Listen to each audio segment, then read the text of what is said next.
Good morning, everyone. I would like to welcome everybody back to the Budget Committee meeting that we started on Tuesday. It's just a few minutes after 9, so this is great.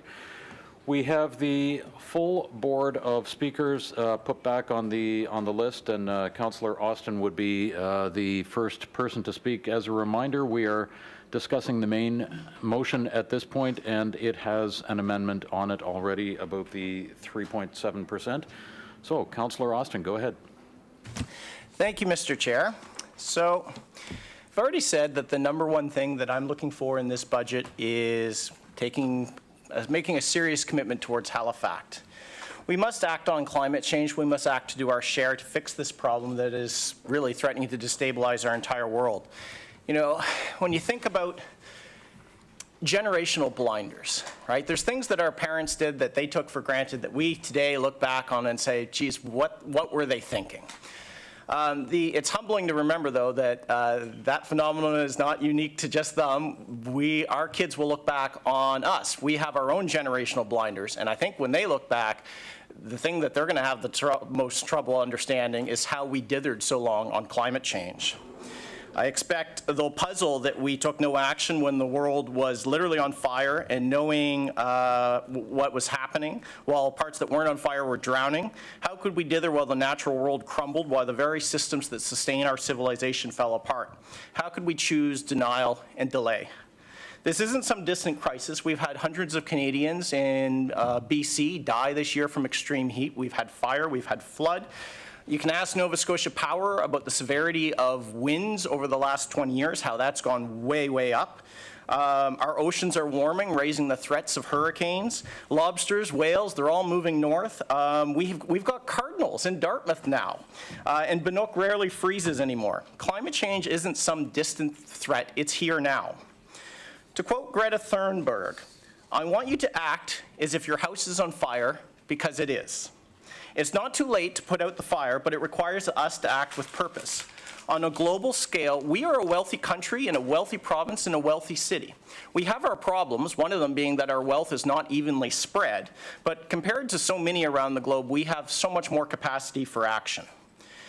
If we aren't willing to do the heavy lifting, to do our part to address this raging fire, then there really, to me, isn't a whole lot of hope for humanity. We need to take action. Failure is just not an option, and history and our kids will judge us harshly if that's the path we choose.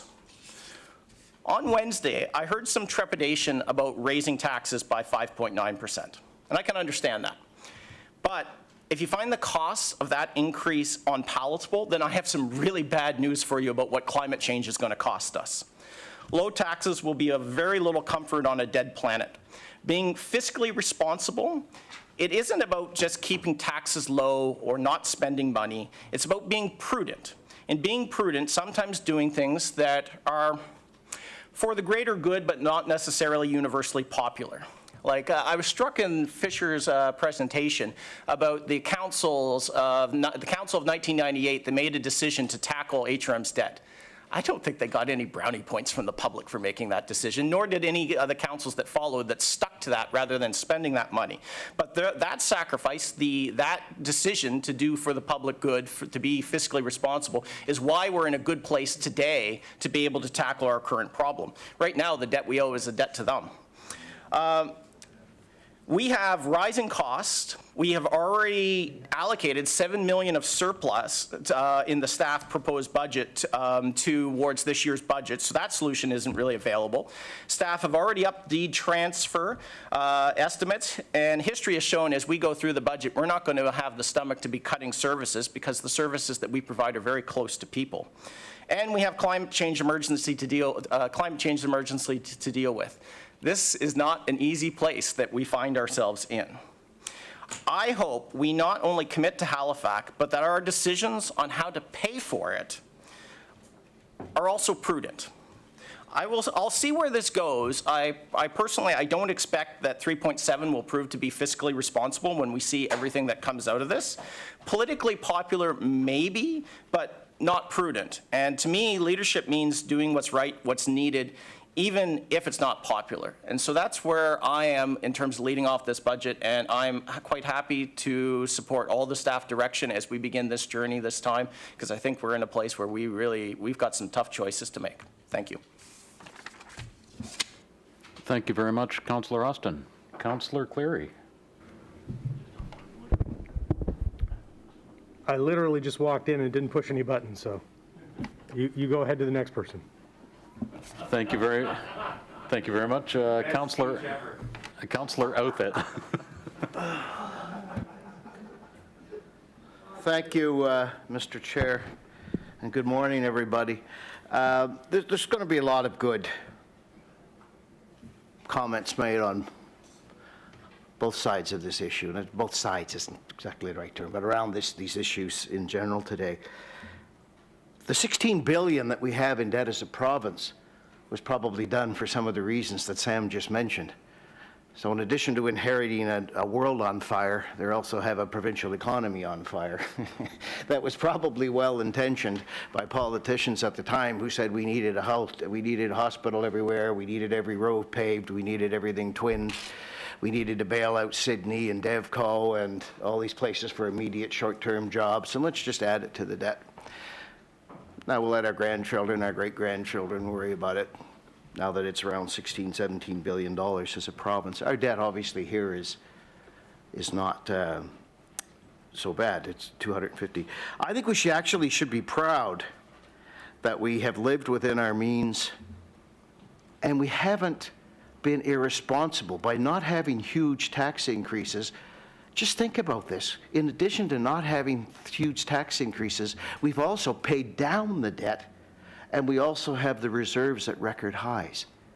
That is good, balanced fiscal management. And we have done it. We have done stuff for today, we've done things for tomorrow, and we've looked after the past, which is the debt. And that's been pretty impressive, and that's something I'm very proud of being on this council. I'm struggling with this. I'm struggling with this not because we don't need to start planning, and there's nothing on the capital projects list, there's nothing on the Halifax plan that I am opposed to. Nothing I'm opposed to, an IMP, there's nothing I'm opposed to. But we are dealing with the reality of rent caps, low wages, inflation, ending of a pandemic. I hope when they look back at us down the road, isn't that amazing how that council and that province dealt with a pandemic in the middle of climate change and in the middle of inflation and et cetera, et cetera. So I agree with you, Sam, but I could also agree with everything the opposite as well. So this is the dilemma in. So there's a couple of things that gnaw away at me. And listen, I normally sit in this chair and say we need 1 or 2 or no % increase. I'm willing to say we have to have a higher increase than this year going forward than I'm usually comfortable with. I'm willing to say that. There's a big difference, though, in my mind between 2 or 3% and 5.9%. The thing that gnaws at me, too, when it comes to Halifax is and why I would even like to delay it a little bit. I'm not going to propose that yet, but we need time for people to adjust. We still have a lot of education to do about what Halifax does and what it would cover and how climate change is going to impact us. The second thing is I'm not sure that we're going to get stuck with as much a bill as we think if we could learn more over the coming year or two on what the province and the feds are going to do to help us. Jacques, you've been very straightforward with us. The numbers could change on this if we get some federal and provincial money. And the third thing, and I know I'm beating that same old drum, but I would not be so upset about a potential 3.7, 5.9, whatever, if we yet had that ability to break out small business from large business. And we might be able to do that a year or two from now between the mill rates that the province make forward, and maybe we'll get our SAP together, and maybe we'll be able to graduate and average increases and this sort of thing. So if somebody were to say to me, okay, Tim, well, we've talked to the feds, we've talked to the province, maybe we need 2 or 2.5 instead of 3. Guess what? The big box stores are going to get it, and the little guy on the Bedford Highway or Grickla Street or Spring Garden Road or Quimple Road aren't going to get it. That might change how I view this right now. But timing right now for me is a real challenge on this. Not the perception, not the need, not the philosophy that we're trying to plan for tomorrow. That's absolutely what we should be doing, but the timing is what I'm struggling with. at a time when when inflation is going up, when landlords can only increase rents by so much, when Joe Public is suffering in many cases, and certainly in some sectors. I'm hearing from people that I have never heard from. This time of year, you always hear from the far left, and you always hear from the far right when it comes to taxation. And I can almost tell you who I'm going to hear from within my district, and what they're going to say, and when, and how they're going to say it. But I'm hearing from a whole lot of people in the middle right now who are just really saying, are you sure you're not being a little hypocritical? Are you sure you're not being a little insensitive right now with this amount of an increase at this time? So anyway, just food for thought as we go through this today, because I'm really still struggling. I was very happy to support the mayor's and second the mayor's 3.7 investigation, and I think that's a step in the right direction. But I'm a little bit concerned of the message we send today. If we pass the motion as it is, that we're sending a message to staff that 5.9 is potentially even on the table at this time. So I'm going to listen to what the rest of you have to say, but thank you. Thank you very much. Councillor Mancini. Thank you, Mr. Chair. Thanks, Sam and Tim, for your words also. You know, it's reminding people watching at home, we're very, very early in the process, really early in process. I said that in about 20 emails that I responded to. First sentence, we're early in the process. I do have a concern about 5.9%, especially in this post-pandemic, or even post-pandemic. They announced today there's another variant happening in Asia and in Europe, so that's concerning. And does that mean we're going to be stepping back and shutting down again? Potentially, right? So this 5% at this point in time is concerning. Do we need money for our capital projects? Yes. Do we need money to action our climate change or Halifax? Absolutely. Do we need money for staff? You know, the CFO sent out as a list of all the staffing we're adding, and which is interesting because I've had many emails saying, well, you need to cut back, you need to reduce on staff, but yet we need to do so much more that we need bodies for. You know, I have concerns about, and I've stated this before, having an effective firefighting service in places like West Bedford and in Spryfield and those areas that are growing so quickly, and that means bodies, right? So that's all very concerning. My concern is at 5.9 is the impact on business, especially small business. Small businesses have really taken it on the chin throughout this pandemic, and I'm really concerned about that. And even if it's that retail owner, that restaurant owner that leases the property, well, their landlord will pass that down to them, those costs. So that's concerning. They've already, you know, it's bad enough that they've gone through the pandemic, and then we have on Argyle Street these people protesting on a weekend when it's the chance to make money. It's unbelievable. So that's concerning. I'm concerned about the senior who owns their home and is paid for it, but they're on a fixed income. And any increase in the tax is one other item that's taken away from their day-to-day ability to live in their home. However, I am very supportive of Halifax. We need to step up. Everybody likes the plan. Well, almost everybody. Everybody likes the plan, but now we have to pay for it. How do we get it done? And that's concerning. I'm also surprised in some of the emails when people are challenged us on this budget, how many have, you know, mocked at our Halifax plan, mocked at climate change. It's surprising to me. And so I'm trying to have a conversation with them, which is very difficult on that. So we do have to pay for it. To what extent and what amount now, that's yet to be determined. I like that Mayor Savage brought forward the 3.7%. I like the range. I think today we should approve 5.9 and give us options of 3.7. And my gut feeling is we'll land somewhere in between. There's a lot more information that we need to have. I need to know in detail, you know, what does that exactly include if we're going to have a certain percentage for Halifax. You know, what's the details? We heard it's going to be about electric buses and such, but we need all that detail so we can make that decision. So Mayor Savage's 3.7, does that mean, I think as he may have suggested in one of our cooler conversations, maybe 1% of that goes to Halifax. What does that mean? What's that dollar amount? And what's that give us? Is that enough? Today, I don't know that answer. So I'm looking for more of that information. These are tough decisions. Tim, you're right, you're bang on. We should be very proud of where we are, and there may be a small few that don't see it, don't understand that, but I think we've done a tremendous amount of work. There's many municipalities around this country that would wish they were in HRM's shoes. So we should be proud of that. More diversity and all of that comes with that. So let's go. I encourage you to support the amendment, to look at both 5.9 and 3.7. Let's get more information. Let's carry on the debate and go from there. Thank you, Mr. Chair. Thank you, colleagues. Okay. Thank you very much, Councillor Mancini. Councillor Cleary. Thank you, Mr. Chair. Thank you, colleagues. And thank you for giving me a respite to put my thoughts together instead of speaking as soon as I sat down. Interesting discussion, and I know it'll be an interesting discussion for the next number of months. And to Councillor Mancini's point, let's just get on with it. I mean, let's continue with our budget deliberations. Let's look at every item that staff brings forward and see whether it's needed, see whether it's going to benefit residents, see whether it's going to achieve the goals that we have. I don't think we should prejudge anything. Will the tax rate be or the tax increase be 5.9%? Probably not, given the reaction that the majority of councillors had when it was first proposed, even those who say they're very progressive, but then turn out to be, populist or more on the right side. Couldn't. To Councillor Outhid's points, separating small business, 98% of businesses in Nova Scotia are small, as defined by StatsCan in terms of employing less than 100 people. 99% of businesses in Nova Scotia are small or medium. They employ less than 500 people. So if you want to help small business, or hurt small business, whatever we do on the commercial property tax side is going to impact, the vast majority of the impact will be on small business.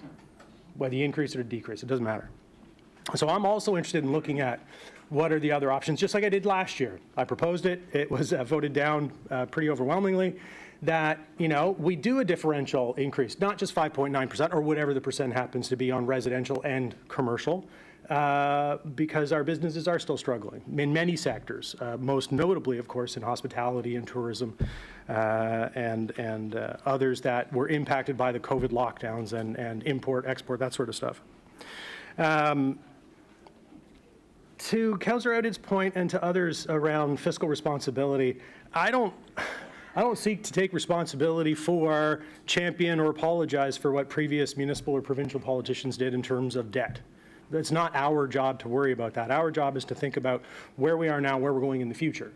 And so we are in a great place to invest in things like mitigating and adapting to climate change. If we don't, I'm not worried about the financial debt we'll leave our kids and our grandkids and their grandkids.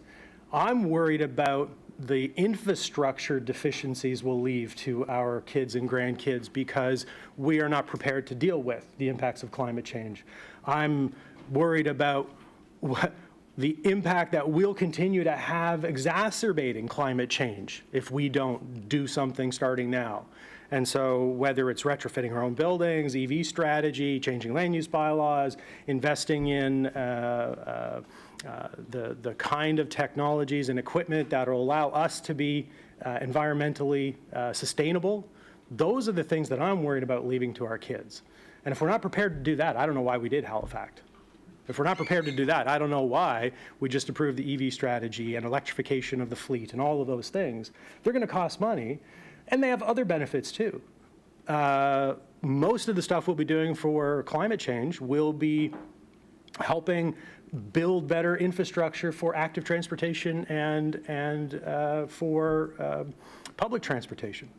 So if we want a better transit system, it also means we're tackling climate change better because we're getting more bums out of single occupied vehicles on the roads and onto more sustainable buses.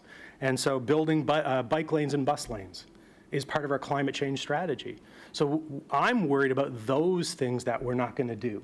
And if we don't start now, when do we start?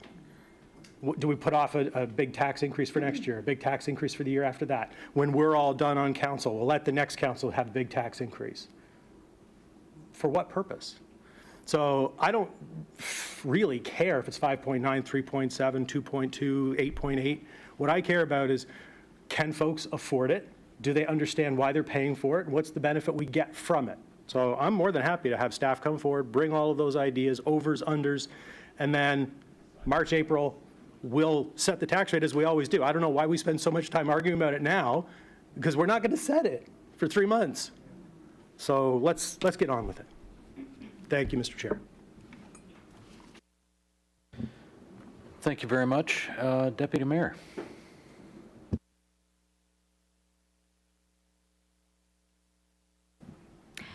Thank you, Mr. Chair. What a great conversation. You know, this doesn't need to be oppositional, and I don't think that, you know, we're in a position right now to even make a decision as to what the outcome will be. We're in a position right now, and I'm actually grateful to staff for not bringing this forward last year. You know, this is our second budget as a new council, and I know that last year staff were probably chomping at the bit, trying to understand how are we going to pay for Halifax, how are we going to really get everything that we need. You know, based on the fact that we have kept as a council, we have kept taxes low. You know, we haven't had these big jumps, these huge increases. But I think what this gives us is a real look at what it means to build, you know, in a sense, a green economy and a green city. And putting our, you know, our efforts and our energy and funding towards the right thing, which is moving the city forward in a just way, in a green way, and recognizing, of course, that we are not alone.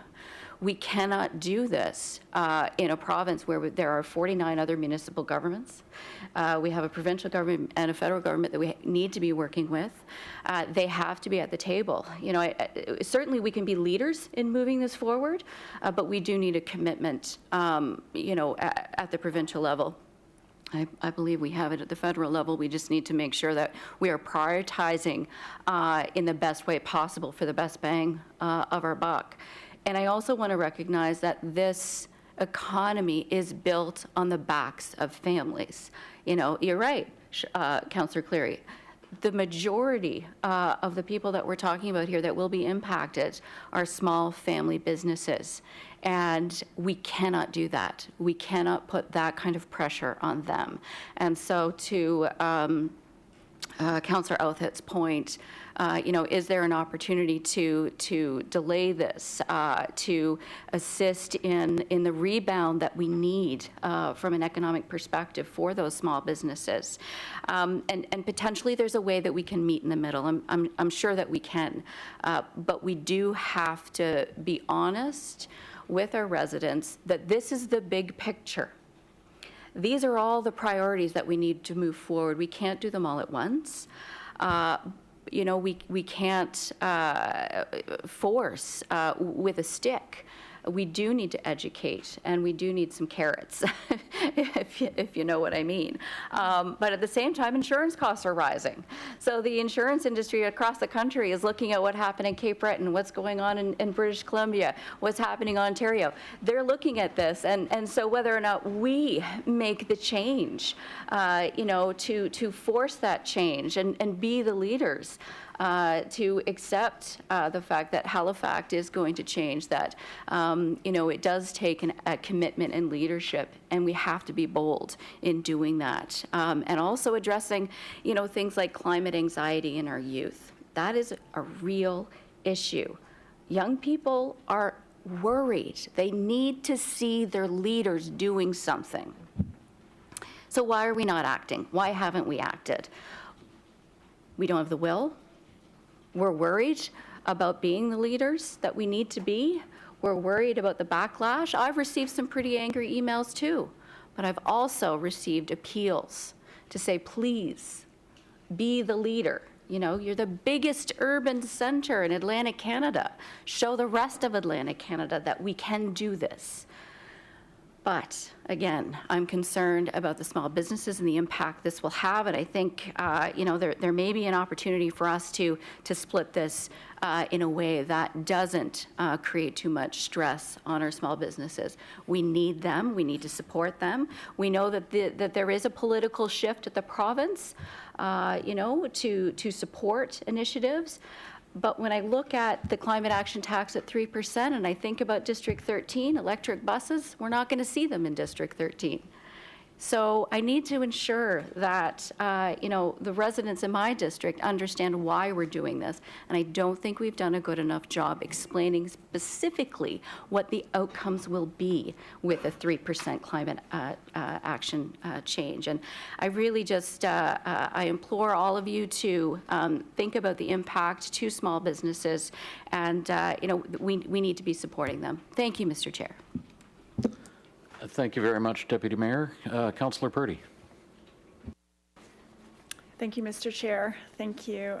Thanks for this opportunity to speak, and I feel like I'm going to kind of go off like a grenade here, but what a privilege, I know, what a privilege to be able to come together and debate and bring differing views. I think our residents require that of their council, to bring views and concerns and needs to the table to hash them out together.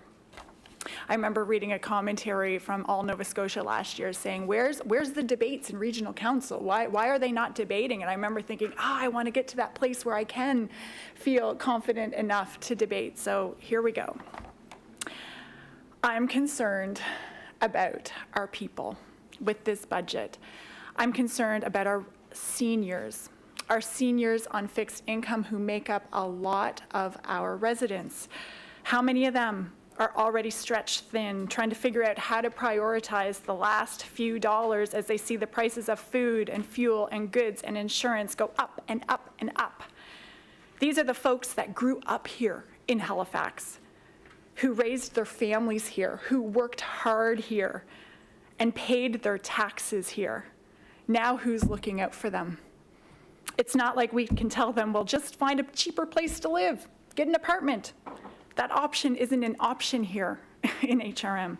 We're in a housing crisis, and even more so, an affordable housing crisis. According to the housing staff report, 5,700 Halifax homeowners are in core housing need, and there are many others, families, single parent families, barely paying their bills as it is now. What about our small business owners? We've already talked about those, small landlords. Small business owners, the ones who have bravely faced unprecedented challenges during the pandemic, lockdowns and limitations, and pivoting on the spot to keep their heads above water, barely, or not at all. I'm concerned about the timing of this. I'm concerned about the optics of this. I'm concerned that it makes us look like we are completely unaware of the struggles that people are literally facing every single day with this pandemic and all of the impacts, the global impacts that this pandemic is having. I have an ask to make.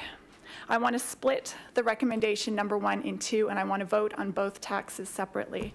To tax individual resident homeowners and small business owners with a climate tax is too heavy a burden at this time. It shows a lack of awareness to the real struggle people are dealing with daily. The fact that no other place in Canada has done this means there is no precedent for us to do this either at this time.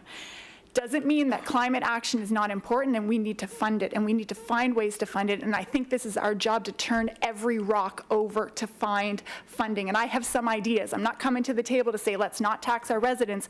I've got 4 ideas to bring to the table. The first one is, what our Deputy Mayor said, our provincial and federal governments. We need to petition them for funding. We need money. The whole country needs money. We need to start putting our money where our mouth is. Can we place a one-time startup fee on big businesses or international companies who wish to set up shop here in Halifax? This would not be a burden to those companies. It would be a badge of honor to say they are so committed to environmental protection that they are choosing to come here in HRM for that reason. Can we require funding from the big gas and oil companies that operate out of our region? Can we set up a climate fund? This would serve to receive donations from folks all over HRM and potentially even Nova Scotia who feel strongly about our climate goals. I envision a wall of donors built proudly either in Halifax Hall or the Grand Parade Square that would display the names of people and companies and schools and community groups and organizations who have fundraised to donate large amounts of money towards this fund.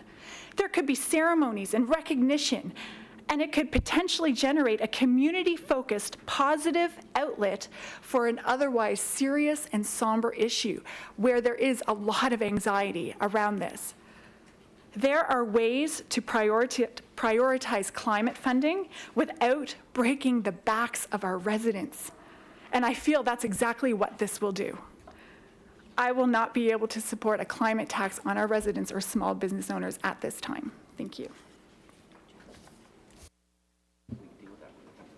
Thank you, Councillor Purdy. And thank you for the suggestion of breaking apart item 1. That is something that we are going to have to look at because of coming up with a recommendation. Normally, we can split a vote on, we should be able to do it on the, we'll talk about it. Councillor Daigle-Gammon.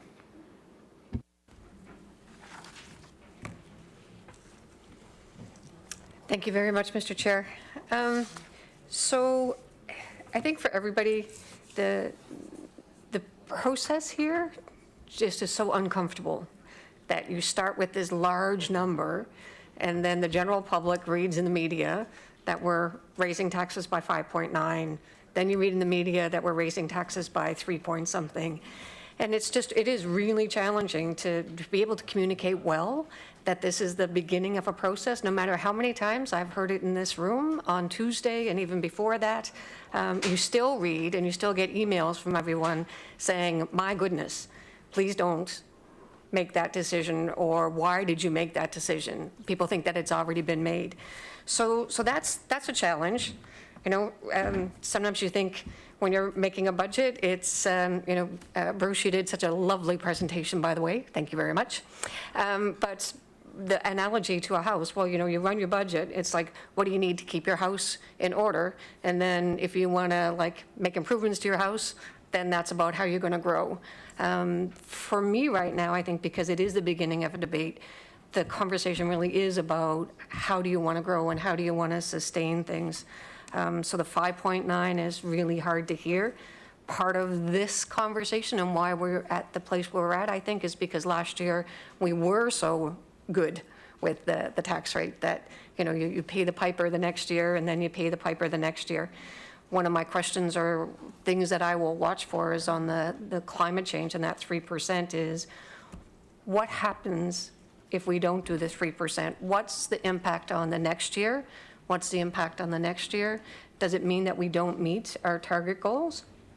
And if we don't meet our target goals, what does that mean to the kind of world that we leave to children and grandchildren and all those kind of things? So I absolutely know that, maybe I should say, I know that we need to do something on the climate change to meet our Halifax. I really do. I really wish that previous councils, when they did the great job of coming up with Halifax, they would have found some money and we started paying for it a couple of years ago so that we wouldn't be in the place now of trying to figure out what it is. And I'll be really curious to find out what is exactly possible in this year. What does that 3% cover? Do we star beside some of the initiatives that we know that there's going to be the ask for the provincial and the federal funding so that we understand that it may or may not be that? And I know that as the work goes on, we'll see some of that. 2.9 is hard. When I listened to the presentation of our CAO, all of the same pressures that were spoken about are the same pressures that our residents have. They're all facing those same challenges in terms of coming and still living in a pandemic. So what that means is going to be hard. In my community, there is a large section of a senior population that I know that they're watching this very closely.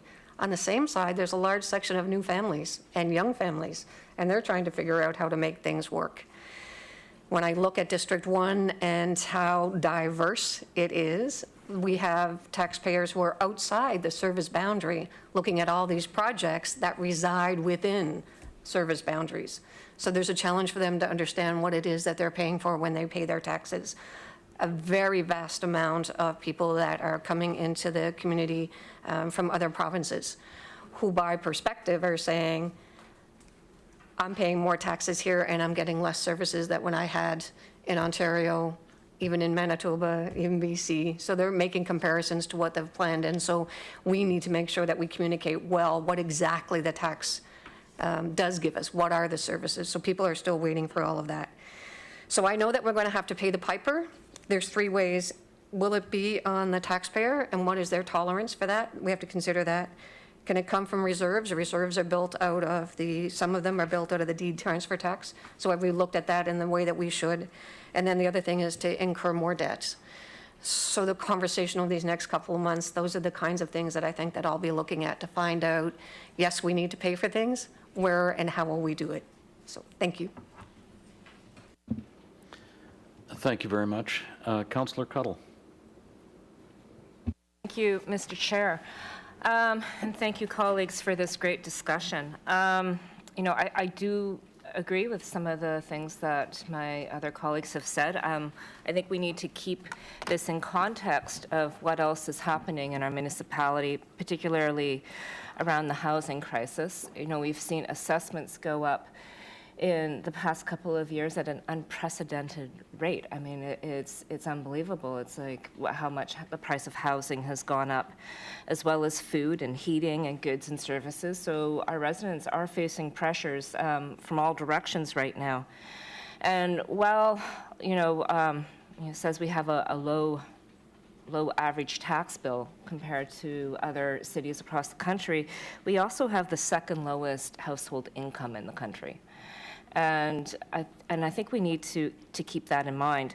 As I also think we need to keep in mind that our municipality is huge. So this is like, getting the average tax bill and the price, and this will be a question I'm going to have for Mr. Fisher. When we average that out, that's for the municipality as a whole. And I think it might be useful for us to see what the average tax bill is for the urban serviced area versus the rural area.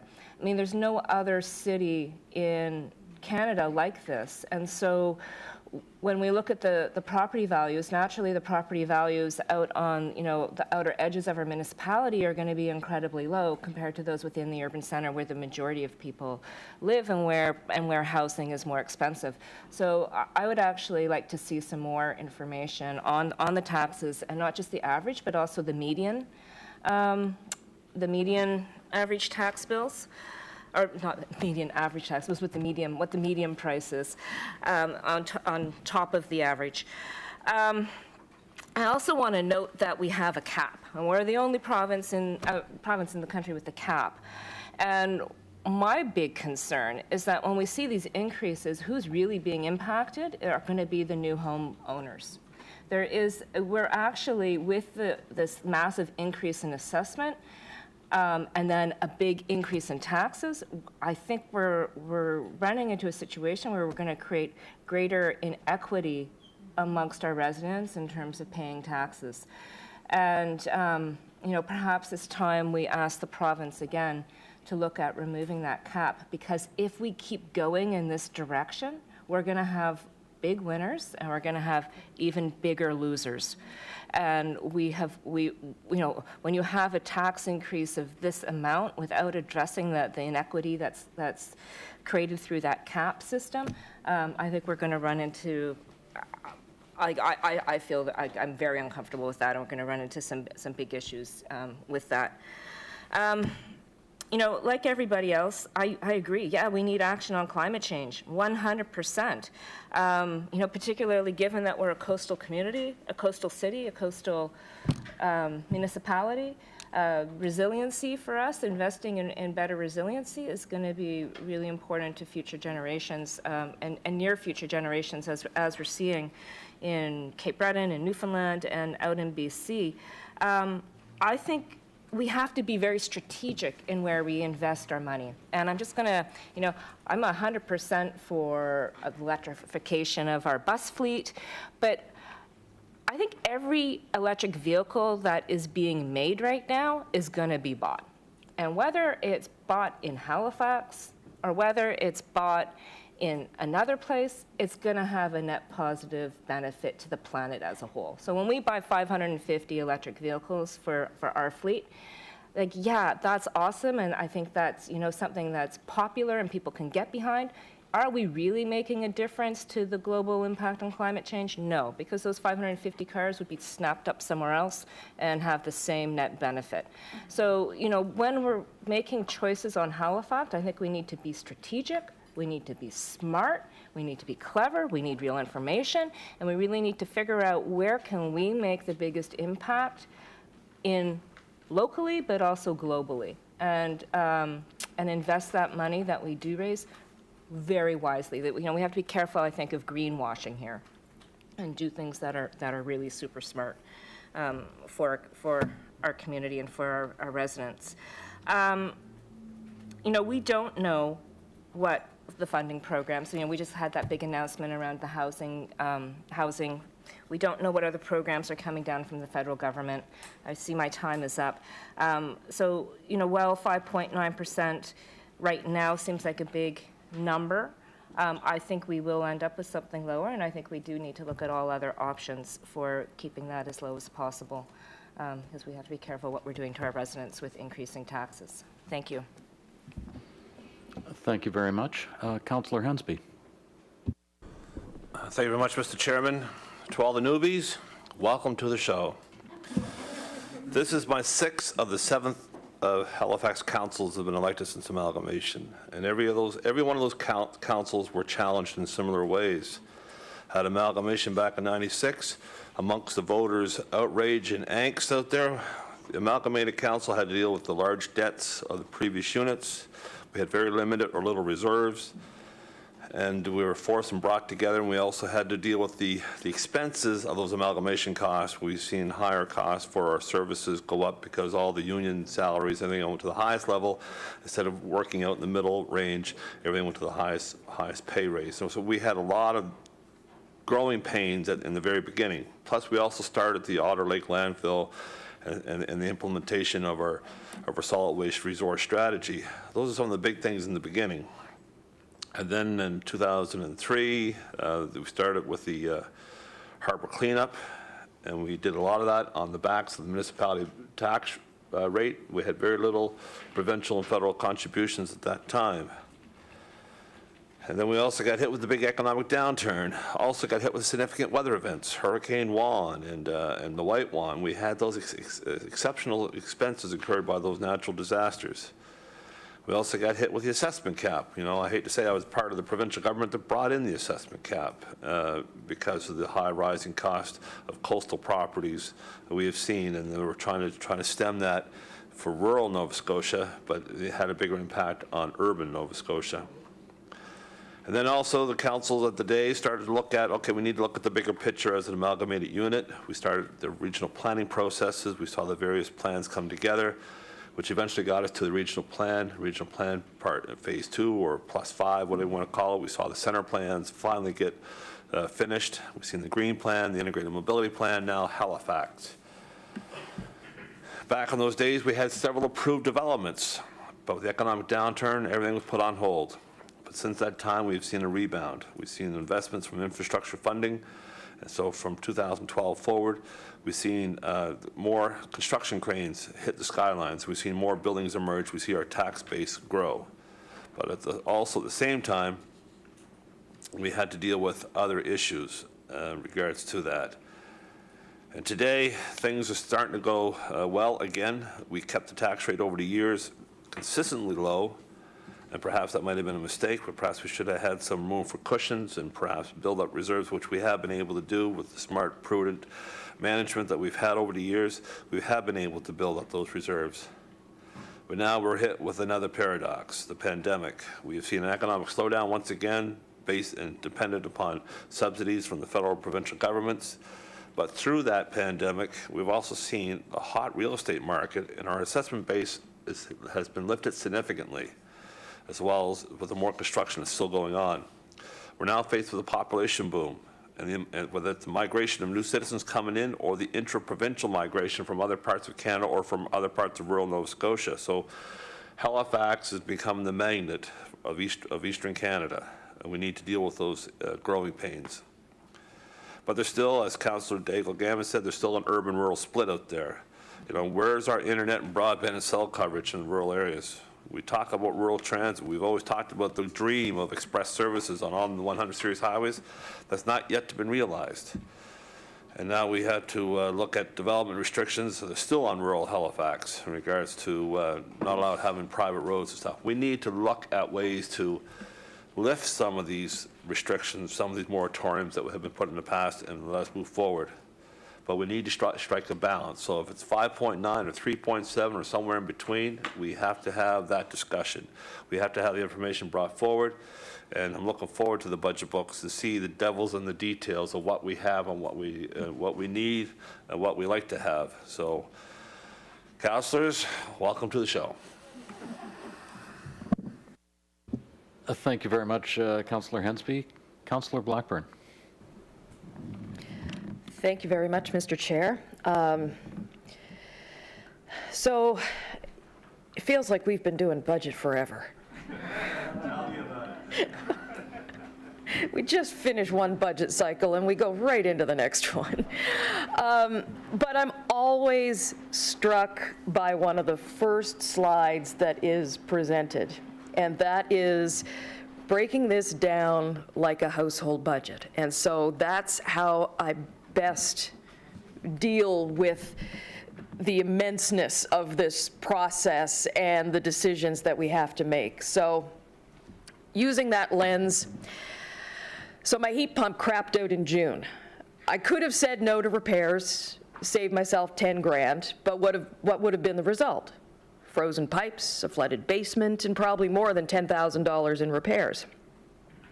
Or I could have used debt to finance the purchase of a new heat pump.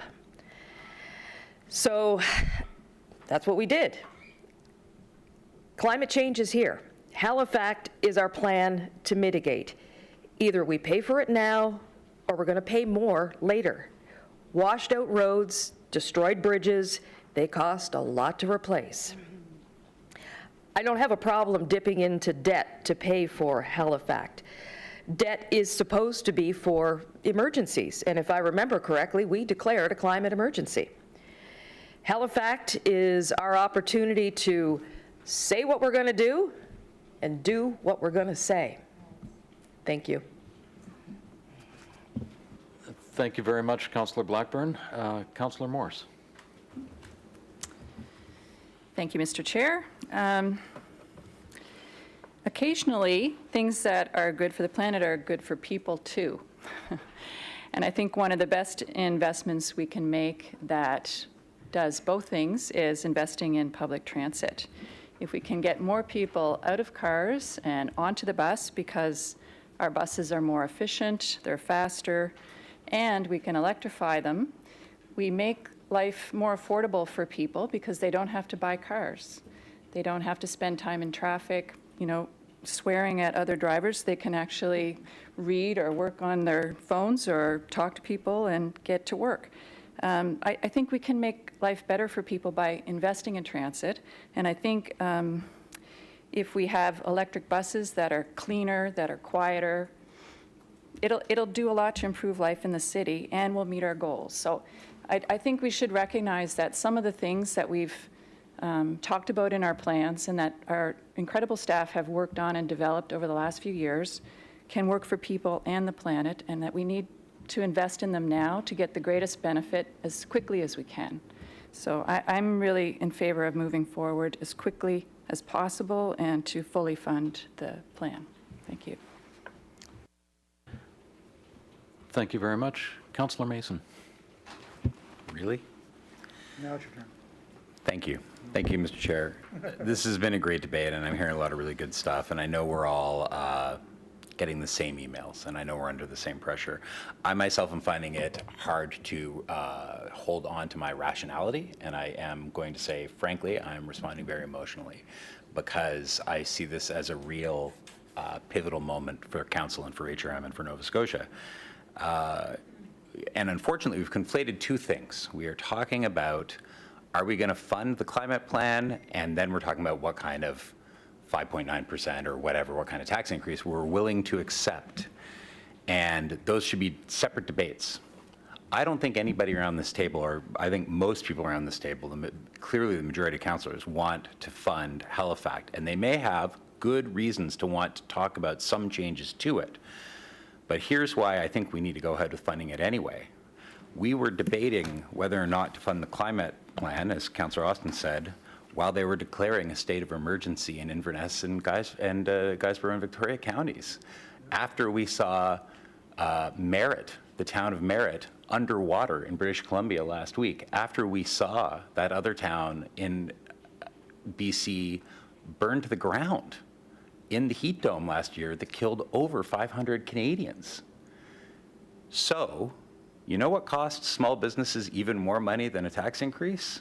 The town being underwater, or the roads being closed for weeks in Cape Breton right now.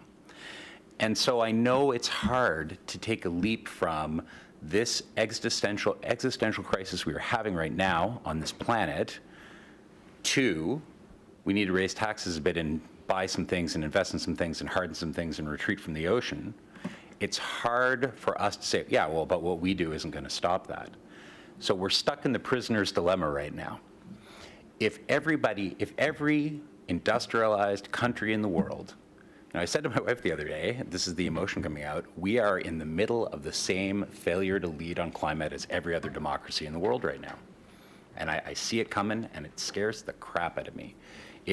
If everybody does their part, we hit our decarbonization goals and the Paris climate goals and the IPCC goals by 2030, 2032 in that range, and there's hope.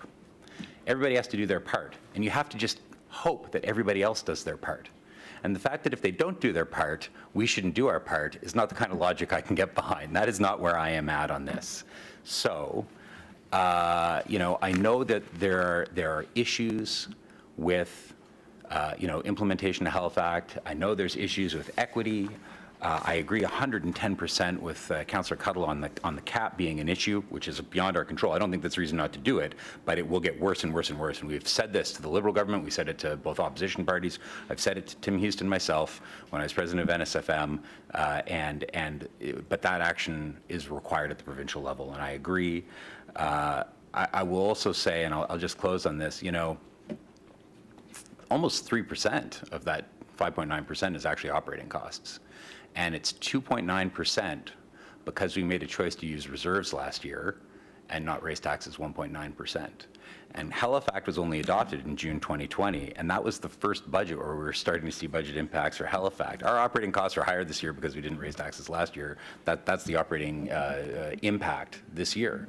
So every year we push this out, it gets harder and harder and more expensive to hit the 2030 goal. And I know COVID's been hard, and I know small businesses are struggling, but you know what? The cost gets higher and higher and arguably exponentially higher as we get closer to 2030. We can't do the plan in 2 years or 4 years or 6 years. We might not be able to do it in 8 years if we actually fund it this year, but we got to give it a good faith try. We got to do it for the kids, for the seniors, for the children, right? For the vulnerable, because all the people I'm hearing can't afford tax increase, that's who died in BC in the heat dome because they don't have air conditioning and they don't have power and they don't have mobility, they don't have the money to save themselves. So we need to act on this and we need to take it very seriously. And I would implore you to continue to move this forward. And let's hope the feds announce stuff in January, and let's hope the province announce stuff in January, and the tax rate can go up less while we still fund Halifax. But we have to fund Halifax. We have to do that, or we're living the lie that all the other governments are that are saying they're going to do something and aren't doing something. Thank you, Mr. Chair. Thank you. You were a minute and a half over. Mayor Savage. All right. Well, that leaves me 90 seconds, I guess. I want to just start off. I've said this before during budget discussions.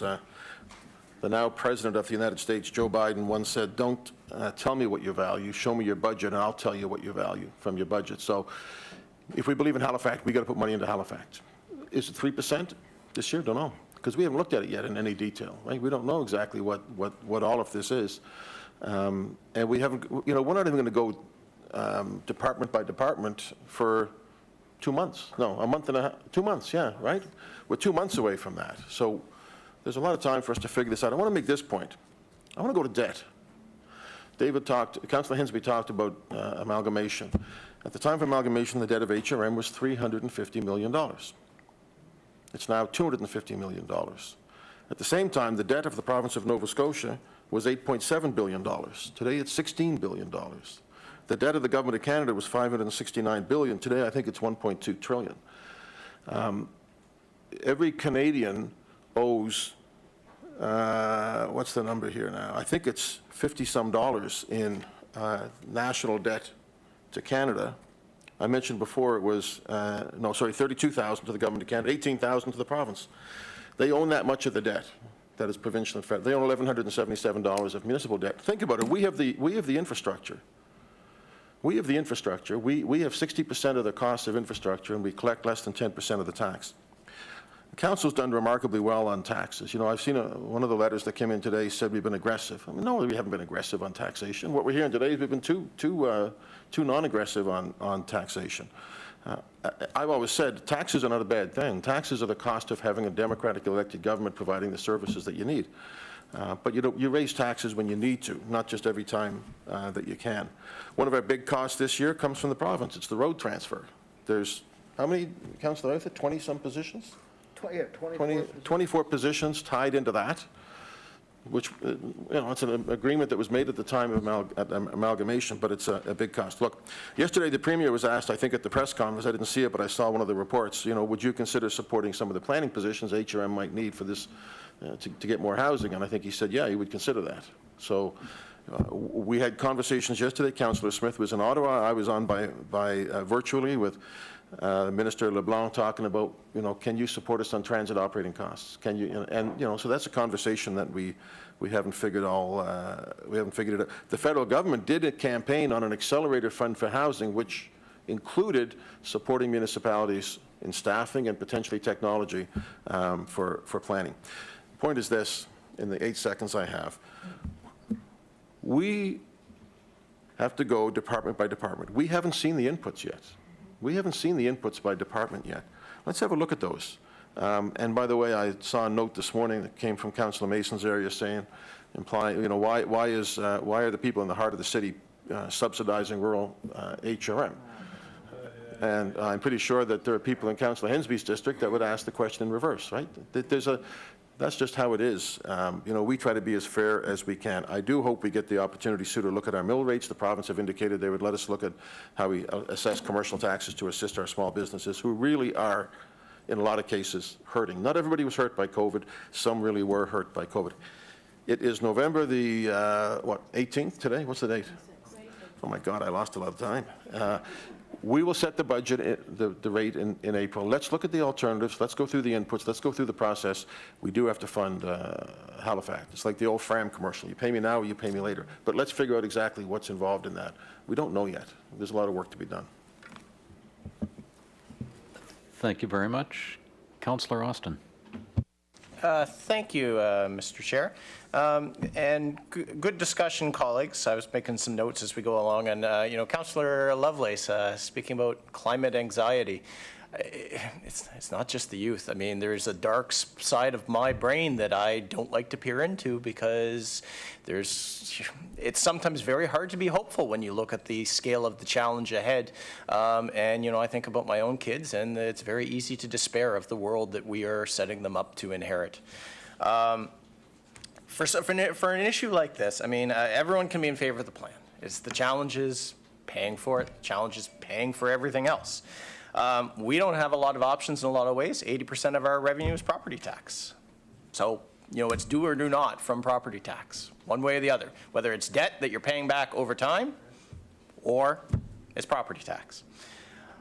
There's always a reason to delay. But the thing is, and I remember going to FCM in 2019 and hearing Elizabeth May speak there, and it was a very good speech. She had a couple of really good lines on it. One of the ones that's stuck with me is, we're not negotiating with the atmosphere. The atmosphere doesn't care what we do. It's physics. It does not matter, right? There's no negotiating with that. And we have just 8 years. If we are serious about meeting our Paris commitments as a municipality, right, that our country has signed on to in good faith, we have 8 years Councillor Hensby, I think that's, you must be what, 3 times that now, just on council alone, right? This is tomorrow in government terms. There's Councillor Mason, Councillor Outhent, the mayor, right? The terms you've been here longer than 8 years. Like, this is going to go by in the blink of an eye. I'm on 5 years. So, you know, if we're not serious about, like, we have to move on this. We have to move on this quick. We can hope for funding from others, and that would be wonderful. Great if it comes in. I do believe it's in the staff presentation. Even if that comes in, we still have a big giant deficit there on terms of action. We need every buck we can get to actually address this problem. We need to treat this problem like a crisis. This needs to be like World War II. We need to fire our resources at this.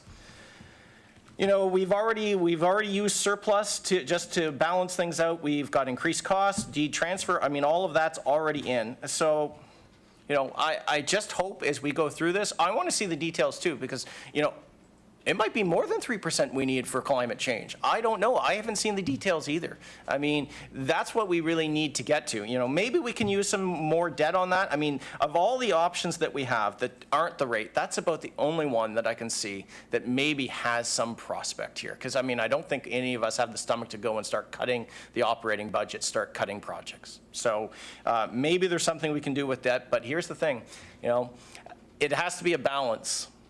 Because debt is taxes to come.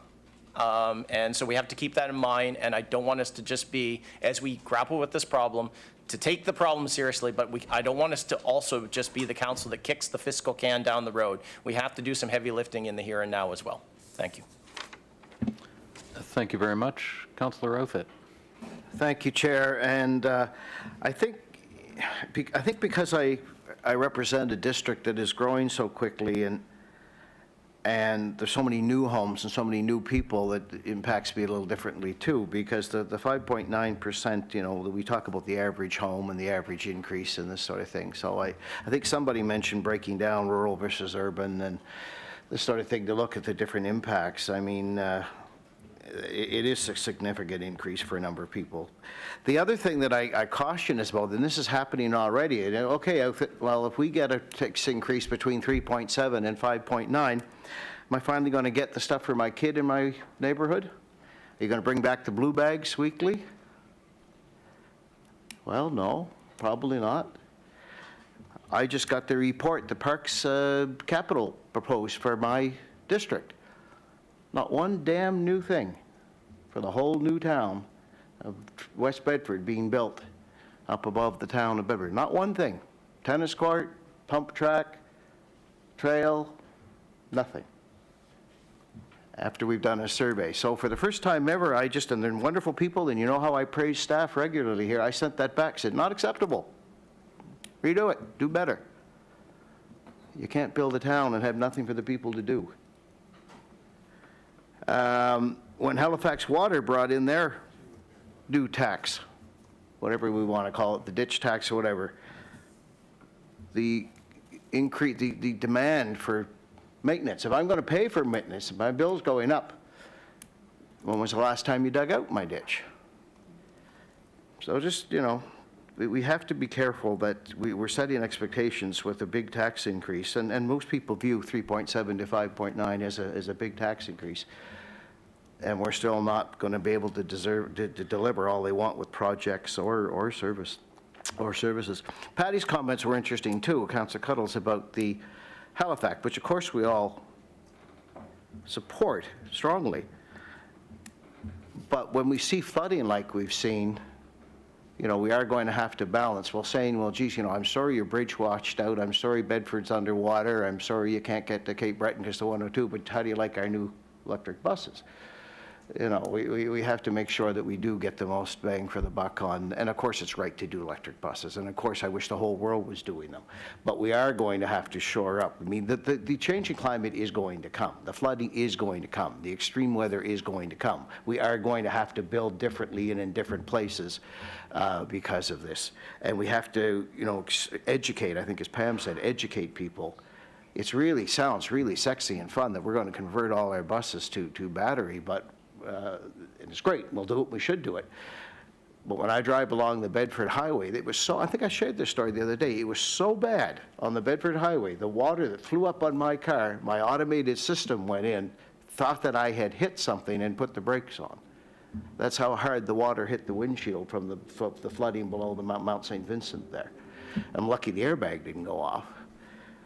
So, you know, we have issues. I don't understand, and I don't know if anybody can answer this now, but Mayor touched on this, how 300 kilometers being handed over to us could generate the need for 24 new people. So we're going to have to go through this line by line and figure out where we're hiring and why. And I guess to respectfully disagree with my colleague, Mr. Austin, I think we have to stay the course that if we don't get that help from the other levels of government, we will not be able to do what we need to do. We know it needs to be done. We know we want to do it. But if we do not get that help from the other levels of government, we are not going to be able to do everything we want to do to implement IMP and Halifax and whatnot. And I think that we're misleading people and risking not getting help if we give any other message other than that. We don't have the resources to do the billions of things that we need to do for IMP and Halifax, et cetera. Anyway, not sure how I'm going to vote on this. I'm worried that we're sending a message still that a 5.9 is still being considered and even a possibility, but we'll see. And thank you, Chair. I appreciate your latitude. Thank you very much. Councillor Stoddard. Thank you, Mr. Chair. I just wanted to weigh in connection with this budget. I've received a lot of concerns from my residents about the 5.9 increase, and I have replied that the process has only begun. Flooding and fires are not in our province yet, but we must remember that we are a coastal city and we are filled with lots of rural forestry, so it's getting close to our back door. Only one resident was against the tax increase for Halifax. We have to also remember that as it's been said, small businesses and ones with poor incomes are going to be hit hard. So I don't necessarily think that the 5.9 is going to sit. And I look forward to the budget process and hearing some more information. Thank you. Thank you very much. Councillor Cuttle. Thank you, Mr. Chair. Just for clarity, I wasn't saying that we shouldn't electrify our bus fleet. That wasn't my reference. It was about the other electric vehicles in our cars in our fleet, not the buses. I'm 100% think that electrifying our public transportation system is the way to go. But back to the cars, it doesn't matter if we own those cars or if our residents own those cars. And when we talk about the municipality reaching its targets, it's not just the government, it's all of us who are part of the Halifax community. It's our residents, it's our government. So I think we always have to kind of keep that balance in mind. And one of the biggest differences is that we could make, not that we could make because we don't have a lot of jurisdiction over this, but is around renewable energy and finding as many opportunities as we can to ensure that we have clean energy sources for heating our homes. That would make a massive difference. I do think back to Halifax that we do need to be strategic. Someone asked the other day if we could get a breakdown of priorities in the Halifax plan. Because I think if we're going to approve a budget, we need to be sure that that money that we're applying to Halifax is being done in a way that's going to have the greatest impact. We can't, I don't think we can afford to do it all on our own. I don't think we can afford to do it all at once. So we got to really think about where we invest that money. The other piece is around the breakdown in taxes. And Bruce, I don't know if you have that information available here or if we need to ask for a supplementary report, but when I look at the presentation and I look at the comparison of taxation between us and other cities, back to that point that we are unique, we are incredibly unique, and I don't feel at this point that we have enough information to make an informed decision to be fully transparent and accountable. That this is a bit it's a bit deceiving in that in the area that it covers and the massive tax base that's included in these numbers. And I think it would be helpful for all of us and for our residents to have a more detailed and nuanced look at this, so that when we, as the elected officials, go out and make these arguments to the public, we're doing so with the best information that we have. And so I'll leave that to you, Bruce. Bruce, Mr. Fisher, are you able to respond? Yeah, Bruce Fisher, Director of Financial Policy and Planning. I think what we should do is we'll bring back additional data and information in January as background information. We do have a fair bit of information, so we can put together average medians, different areas of the municipality. I know you're interested in new homes. I heard somebody flag that.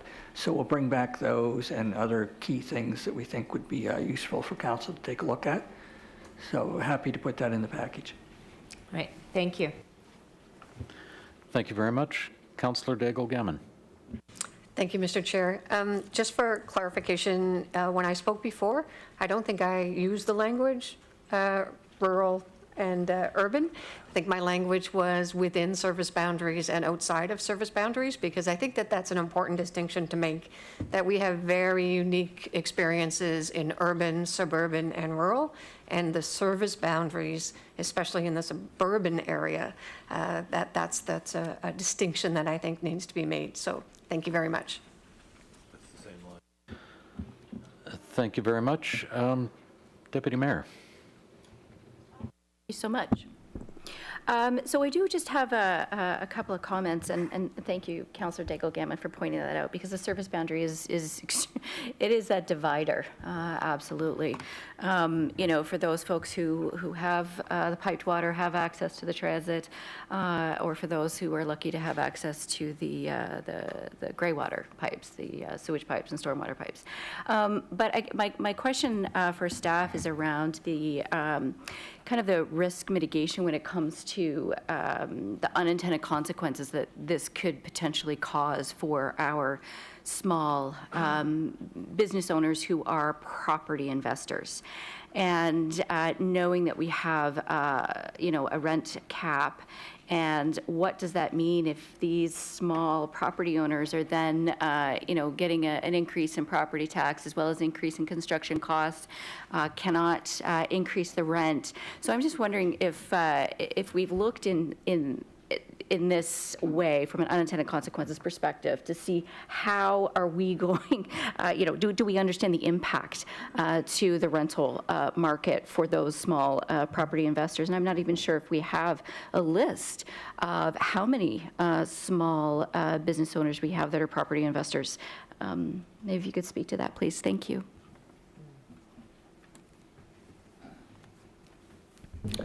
So I believe the councillor is referring to small business owners who own a residential property. Mm-hmm. So in the case of somebody who owns a residential property that is capped under provincial rent cap at 2%, they would be unable to pass along the additional tax costs that are there. Mm-hmm. And of course, those properties are not under the provincial assessment cap.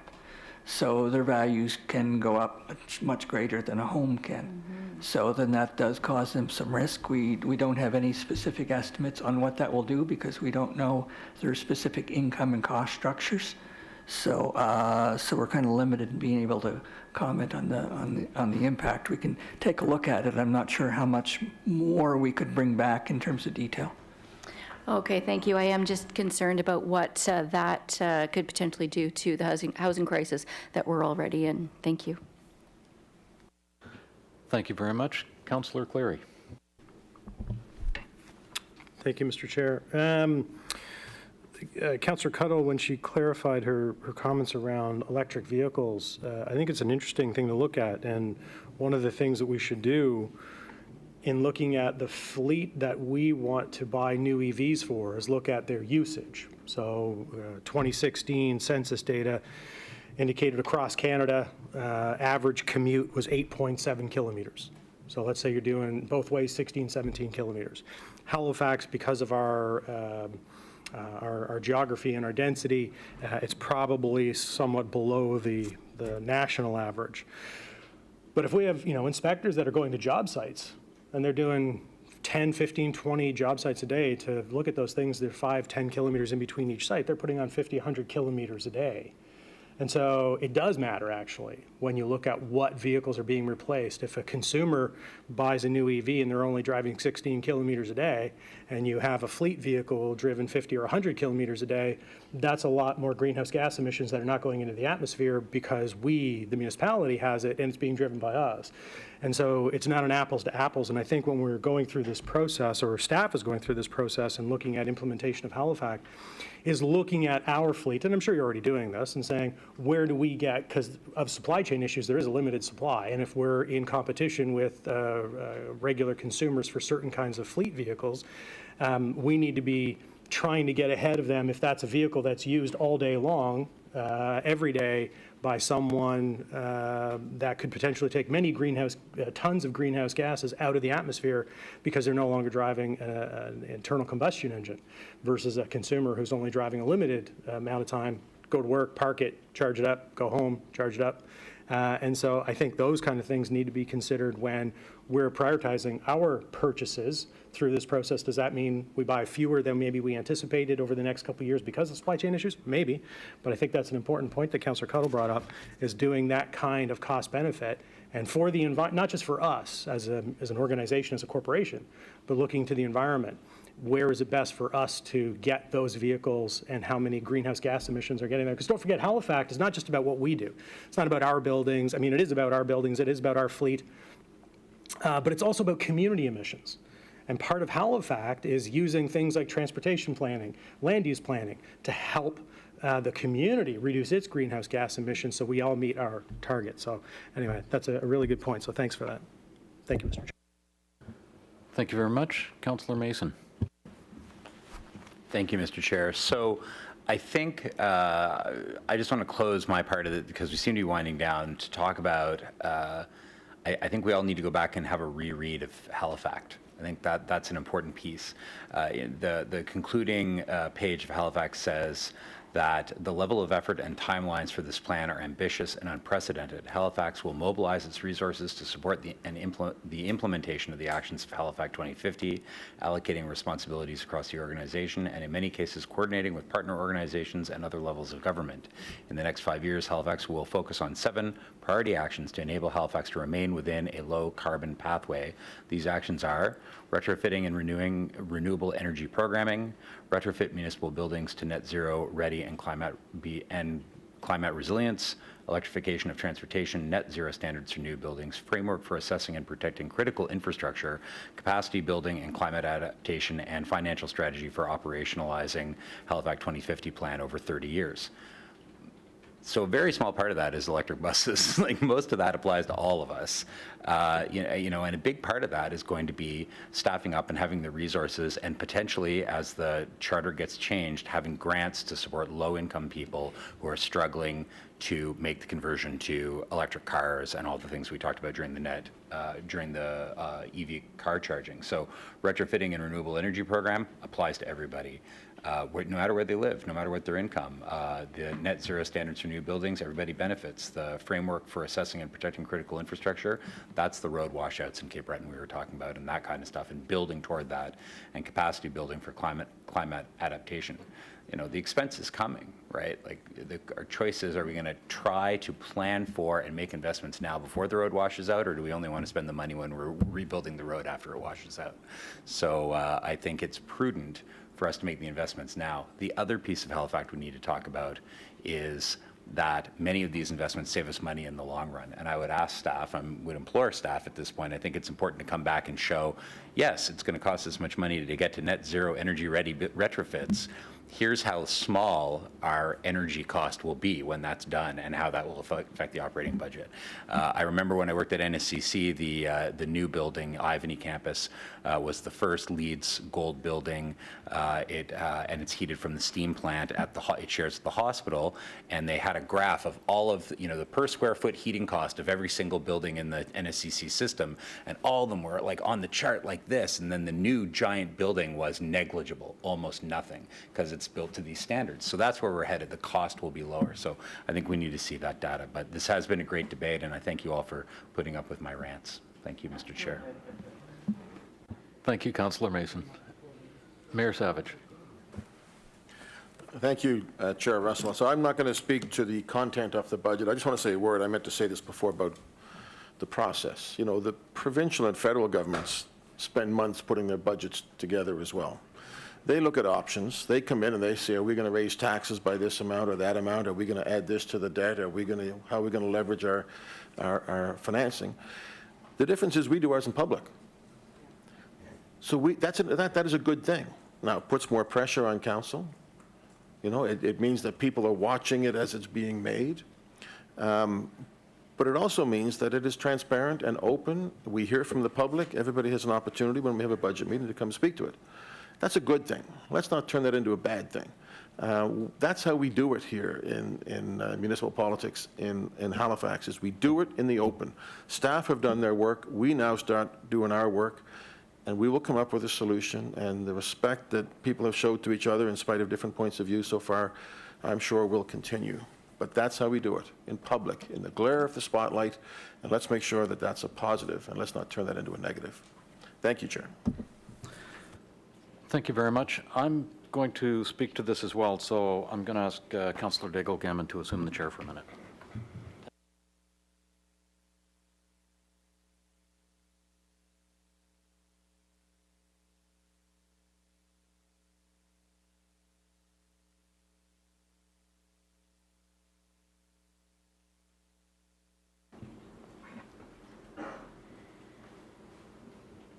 Councillor Russell. Have a button. Oh, there we are. Thank you. So I've been hearing from a number of my residents, and none of them, 100% of the residents, are not in favor of the 5.9%. It is simply too much for a lot of people to bear. So I was looking at some of the things that can be done about this, and one of the things is we could split, and we have split. Thank you very much for suggesting that we split the first item. So we will be voting on that separately, the 2.9 and the 3.0.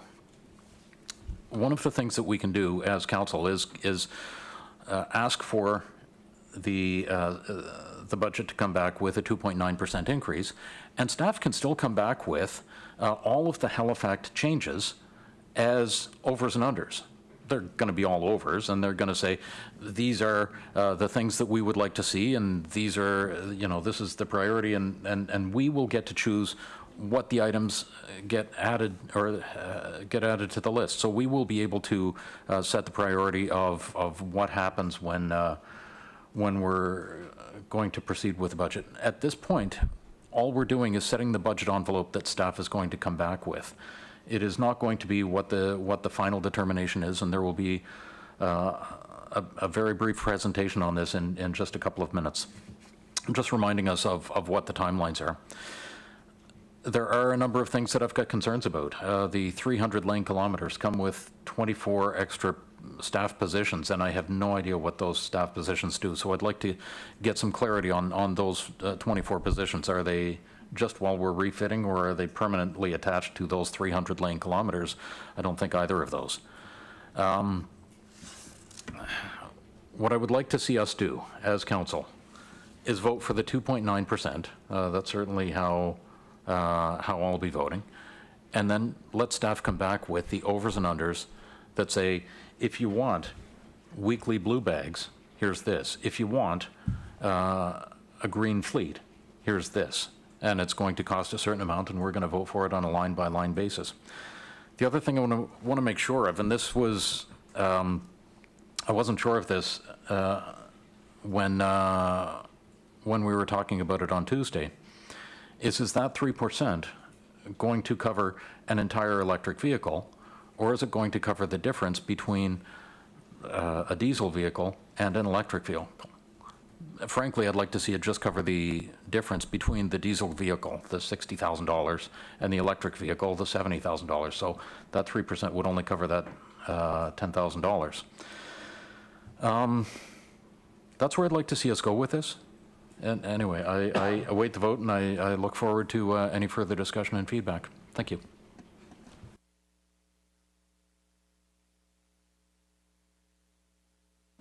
Thank you, Chair Russell.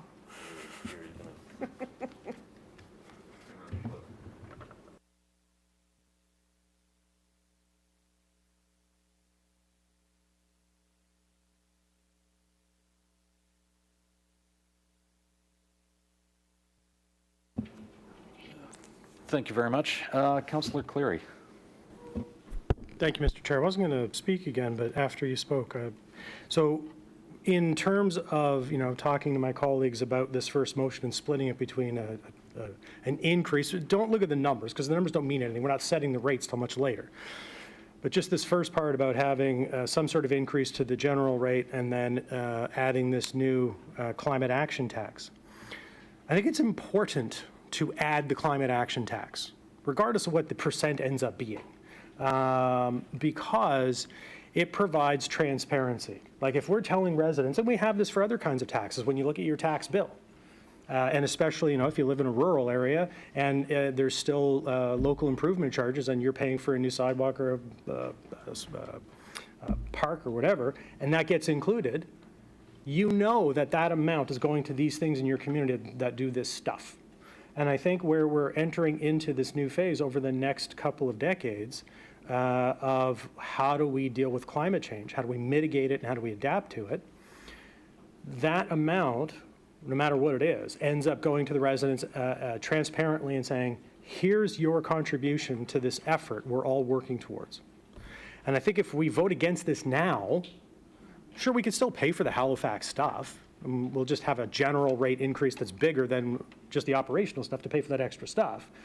But it doesn't provide the same transparency. It doesn't tell people that when we're all putting our shoulder to that grindstone, it's for this purpose. And these are the things that are going to come out of it. And residents that can then hold us accountable and say, well, wait a second, why are you paying for that thing? How is that related to your Halifax plan? And so I would urge you to vote for it, even if we split it, to vote for it, because the percent doesn't matter, because that'll come in March, April, when we finalize the budget. But the fact that we are looking at this transparent way of providing this new revenue stream through property taxes to pay for this really important thing that is going to solve, or at least help solve, this existential crisis humanity is facing. We need that. So please vote for that. Thank you. Thank you very much. Councillor Outfit. Thank you, and I sort of agree with Sean's comments, but that's not how I read the motion. So maybe if somebody could just, and Jacques, maybe you could do this, or Jerry, or Jacques, just, I'm worried that we're setting the expectation when we, direct according this to, the preliminary set to we're approving priorities, we're setting preliminary fiscal direction, including the average property tax for residential and commercial at 2.9. I think we're signaling to staff, and I know the mayor's 3.7, so I guess I need a little bit of an explanation here. What exactly are we telling staff to do in number one? And what impact will we have when it comes back? What opportunities? And the second thing is, to me, is how are you going to address the mayor's amendment of the 3.7? So are you going off to prepare two budgets, one saying, okay, if you give us 5.9, this is what we'll do. If you give us 3.7, this is what we'll do. Or are you going off on the assumption that, well, unless they take a whole bunch of stuff out, the 5.9, they've sort of signaled that that's where they're going. Just help me understand and hopefully those listening, even more importantly, what exactly how you're going to interpret our decision today, Jacques, if you wouldn't mind. Thank you. Go ahead, Joe. Well, thank you, Mr. Chair. Through to Deputy Mayor, to That's all right. to Councillor Howden. Sorry, Deputy Mayor. I'm a creature of habit, I guess I am. So how we're going to do this, I mean, think about this in two ways. You have a recommendation coming from the CAO that says your operating budget, excluding Halifax investments over the next 4 years, is recommended at 2.9%. Right?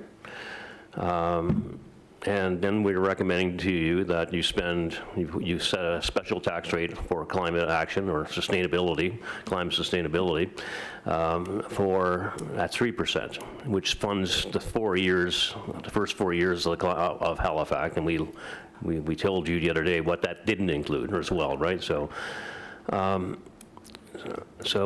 the motion, as it now stands, where we have, where the motion says, go away and prepare your budgets on the 5.9 total, or go away and tell us what 3.7% means.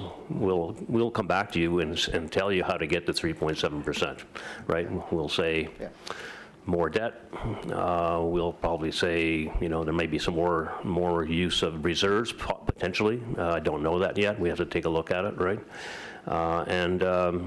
Because I'm looking at the Halifax piece as a separate item, and I'm looking at the 2.9 as a separate item, but combined, clearly, that's what people are hanging on to, is the 5.9, but they are separate items, and you can get to them in different ways. You can get to 3.7 in a different way. It doesn't mean necessarily that the 2.9 would change under the 3.7, right?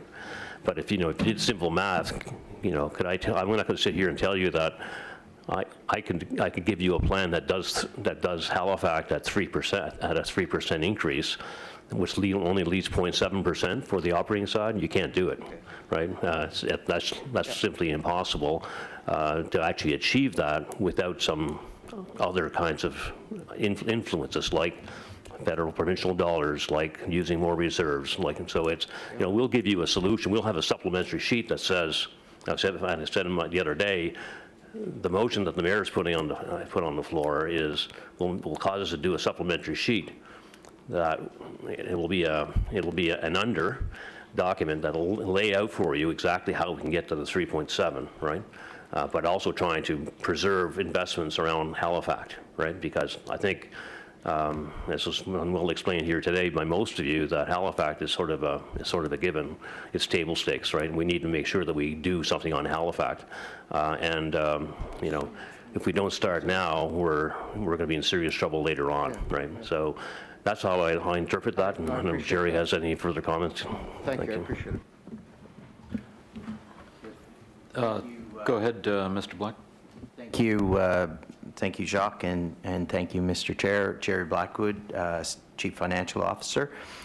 We prepared just a one-page slide. We were going to flash it up at the beginning. It's probably a good opportunity, just with respect to Councillor Outhit's comments there, just if we could, I could get Tyler to put that up on the board there now, and we could just quickly go through it in terms of next steps, right? So, we heard today quite clearly, the fiscal framework, it's the starting point, right? This is the initial direction for staff to build budget. So we're not going to approve a final budget. Our target to bring a final package is going to be in April 12th. There's going to be 10 business units. You're going to see 10 different business units come forward with their budgets that are going to be debated. So anyway, what this does is, at this point in time, the fiscal framework, again, it's direction. Council is not locked in. I think Mayor Savage made a good point. It's not like a provincial or federal budget where it comes baked and it's voted on. It's quite a bit of debate that's going to happen here, and there's opportunities to make amendments. So. The next touch point for the budget process is December 14th. So Crystal Nowlin will be back, and we'll be tabling the capital budget. So you should be getting your draft capital books next week. What will not be in the book is the stuff around strategic initiatives. So we had a slide in the fiscal framework. That won't include multimodal corridors, Halifax Forum, Mill Cove, or the climate action tax initiatives, right? So what we're going to do is we're going to come back on January 28th with the revised fiscal framework.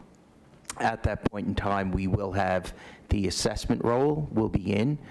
Staff will have time to analyze that load, the role, and validate it. So we'll have more information on the tax base that we can make firm up our revenue projections there. And at that time, we will have, to Jacques' point on Mayor Savage's motion, we'll have options to reduce down to the 3.7%. What we would like to do at that meeting is council to have a good debate on the what we're calling the strategic initiatives. So you'll have more detail on climate action tax, the Halifax Forum project, Mill Cove, multimodal corridors. And then after that, on February 2nd, we start the business units will be coming in.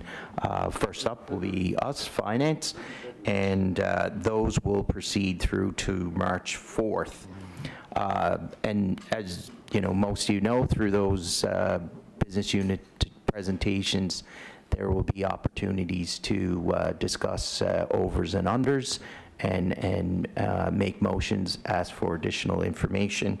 And those items, anything that goes to a parking lot, or what we call the BAL, that'll come back for another debate on March 23rd, and after that we will come back with a final package for council to approve.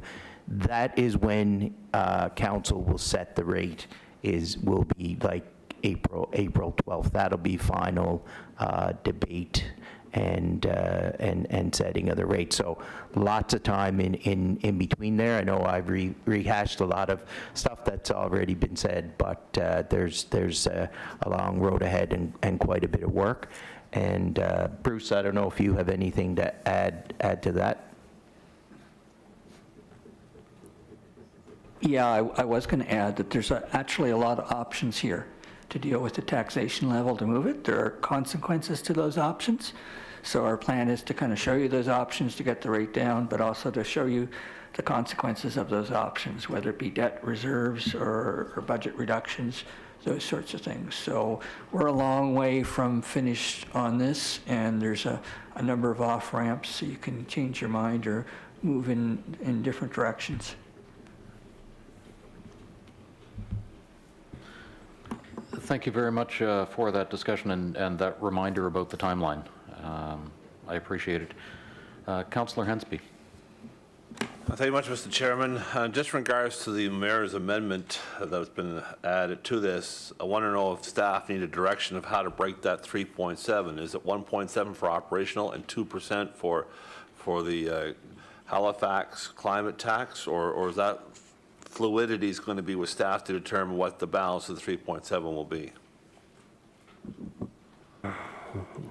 Yeah, no, thank you, Mr. Chair, through you to Councillor. No, we don't need direction on that. We will come back to you with our best advice on as to how to achieve that, and you'll see that in the coming months. Yep. I don't see any other. Councillor Purdy. Thank you, Mr. Chair. This feels like an unprecedented budget. There's a lot of pressures. Environment, climate, people. And just hearing all the amazing arguments, there's risk no matter what we do. There's risk no matter what we do. I feel like we're kind of backed up into a corner here with this budget. Like, we're going to lose one way, we're going to lose the other way. I guess it depends on what our priorities are right now for this budget season. And our low-income homeowners don't have alternative places to go. If we push them out, that is going to create a huge crisis, more monumental than what we're already experiencing right now. I am so concerned about people, so concerned, while at the same time realizing, yes, we have to fund our Halifax. I'm petitioning, can we please, petition our governments, petition our oil and gas companies, petition other options that's not going to bulldoze over our residents. Thank you. Thank you very much. I, again, don't see any other speakers on the list. I do appreciate that Council made the decision on Tuesday to have this on Friday morning instead of later on Tuesday. It gives us all the a fresh head to approach it with. Mr. Blackwood. Thank you, Mr. Chair. To Councillor Purdy's point, seniors, low income, I'm just going to ask Bruce to just speak a bit about, we had in our slides, we're going to have a look at our low income grant program. So I'll let Bruce talk in a little more detail on that.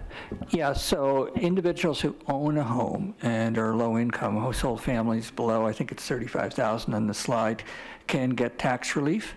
And I think the maximum right now is 1050, and that would be people, certainly not at the top end, but lower down, would be eligible for 1,050, and then they can defer the remainder of their tax bill. And we're looking at actually augmenting that through this process, so giving relief from the extra 5.9% that's put on top of that, so actually adding on to those amounts and potentially changing the threshold levels too, so it reflects maybe something closer to the living wage. We have to come back with the details. So nobody who's really in that very low income range should be losing a home that they own through this tax change. That really shouldn't be happening.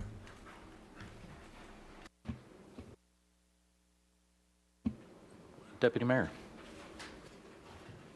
Are you done? You're good? Okay. Okay. So I'm really, Mr. Fisher, thank you. That's what we need to hear. We need to hear that we have flexibility in the system, that if the process or the policy doesn't exist, we're going to build it. We're going to develop it. Because, if we're at a position where we're increasing property taxes, where construction costs are going up, where seniors can't leave their home and stay in the community because the housing doesn't exist for them, but yet we want seniors to age in place, we're putting them in a difficult position if we're not finding a way to act on their behalf. Those unintended consequences are unknown because you don't know what you don't know. So we do need to think ahead about the opportunities that we can put in place to make sure that we are securing the futures for all of our residents and not putting people into undue pressure by also at the same time acting because we need to act. We have to be leaders, in Halifax. We have to make sure that we're thinking about all people in all places who are going to be impacted by all things. So, it really is this omnipresent kind of situation that we're in. It is unprecedented. And so I'm grateful to hear that we can, make changes. And just in a situation that I'm dealing with a property owner who's had a road paved, a gravel road paved in front of their property, and they have that bill now. But because a number of years ago, council made the decision to remove the petitioning process within that policy, the undue pressure is now on that property owner to find that money as a senior. So I think it's really important for us to think about those unintended consequences and what that means, and that we have to come to the table, be flexible, build a new policy if needed. Thank you, Mr. Chair. Thank you very much. Councillor Purdy. Thank you. I just wanted to follow up with you, Mr. Fisher, about the $35,000 kind of cap. There are many people who make over $35,000 that are going to be in dire straits if this hike in taxes go through. Just what would be the appetite to increase that to, I don't know, 50,000, 45,000. We have so many people struggling daily the prices of everything are going up and up. There doesn't seem to be a lot of hope out there. Just don't know what the psychological impact on top of everything else. It's concerning to me. Thank you. Mr. Fisher, would you be able to respond to that? Were you able to capture the intent? Yes, I captured the intent. Yeah, it's certainly within council's purview to decide what the income thresholds are. So it obviously costs more, the more money that you give in terms of low-income relief, but I think that goes back to your values in terms of what you're trying to do. You're trying to raise more revenues, but at the same time protect those who are vulnerable. So you'll have that ability when we come back to say that income threshold or those amounts aren't enough and we want more. Thank you very much. Councillor Hensby. Thank you much, Mr. Chairman. Just on that point, Mr. Fisher, I thought some of our thresholds where we established a $34,000 limit was also based on some provincial programs. So don't we have some kind of matching or streamlining of trying to have our thresholds meet with provincial and federal guidelines? Just want to have clarification on that. We have control over our particular income thresholds. I know there's been some discussions because the province also runs a low-income property tax program. Theirs is not quite as large as ours, and we also have some other programs on transit fares and recreation. But you know, it's within council's rights to decide what income threshold it wants under the charter. Thank you. Thank you very much. Deputy Mayor. Thank you, Mr. Chair. I just have one more comment, and Councillor Purdy, you raised the point about hope. And hope comes from action. Hope comes from collective action together. And that's what Halifax is. It is hope from action. And I think, this has been a great discussion. Thank you, Mr. Chair. Thank you very much. I see no other speakers on the board. Are we ready for the question? Okay. So this motion is going to be split down into every single component part. Everything that was a bullet or an amendment is going to be voted on separately. And I'm going to hand it over to the clerk for clarification. I have the notes in the clerk's notes. Just all the motions are split for voting purposes. Thank you. So the first item that we're going to be voting on is the 2.9% increase.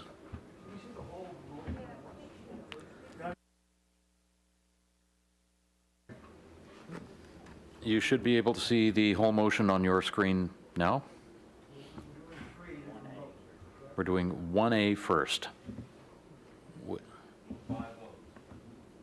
5 votes. That's correct.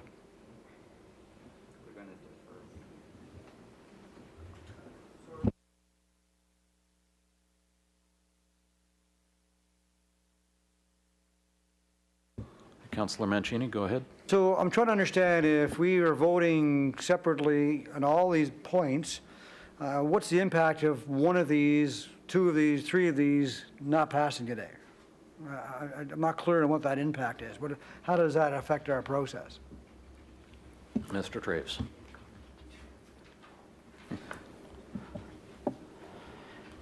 Well, it doesn't, in the sense that this is a starting point, and so the direction for council will be as per, the votes as they go past. So if the desire is to start, subject to further debate and discussion with a 2.9% increase on the average property tax bill for the residential commercial, that's where we start. If it fails, then we would seek further direction as to where you wish staff to start. What I would suggest, though, Ian, is I think if the mayor's alternative number 3 passes, we need to defer 2B. So I would suggest we deal with 2B last. Right? Is that my recollection? Is that correct? Jerry? Thank you, Mr. Chair. I believe that 2B has passed with the passing of Mayor Savage's motion. No, As an Amended motion? Approve the updated debt guidelines, including attachment B. At all? Okay, so, New debt ceiling. At this point, nothing is passed except the addition of the consideration of 3.7 as an additional supplementary report. My recollection is that we did not want to tie your hands with respect to 2B if we're preparing a supplemental report moving from 5.9 to 3.7.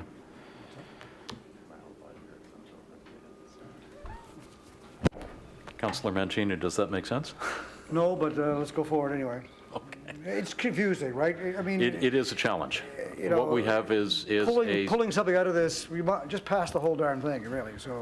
and then what let we the have staff is a do their set of work. motions that are dependent on each other.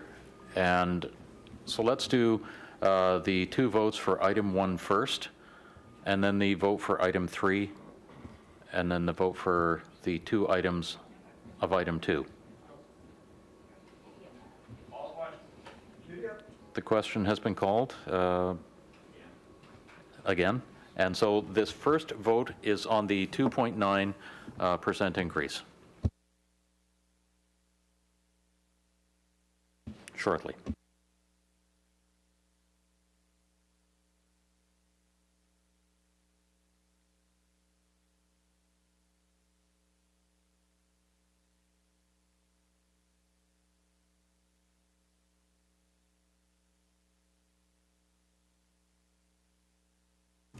And so the 2.9% passes. Thank you.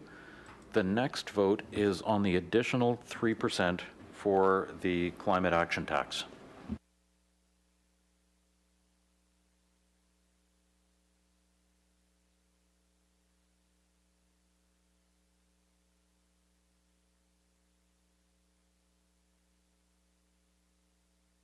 One B, the 3% on the climate action tax.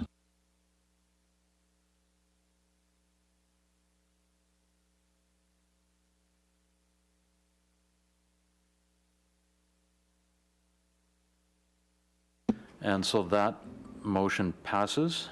Okay, thank you. I would like to get clarity on what we're voting on next. Mr. Clerk, is it 2A or is it 3? I have put on the clerk's notes, we are on bullet number 3 with the 3 sub-bullets. Okay, so that is prepare a supplemental report with respect to options to reduce the final average property tax bill increase from 5.9% to 3.9%, as 3.7%, and the rest of the amendment. So we are voting on the 3.7% at this point.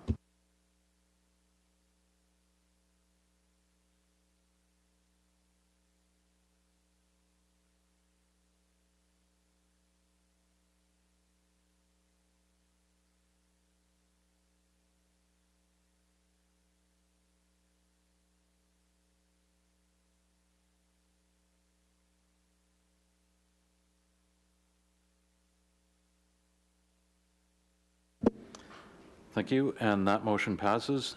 The next item would be 2A, and that is approving the reserve business cases included in attachment A.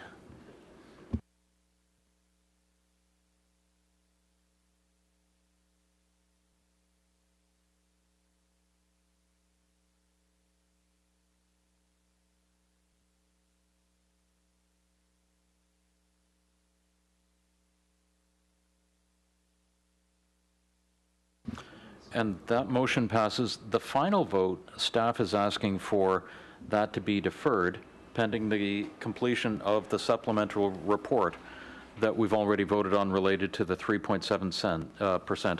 So, Council, what is your wish on that?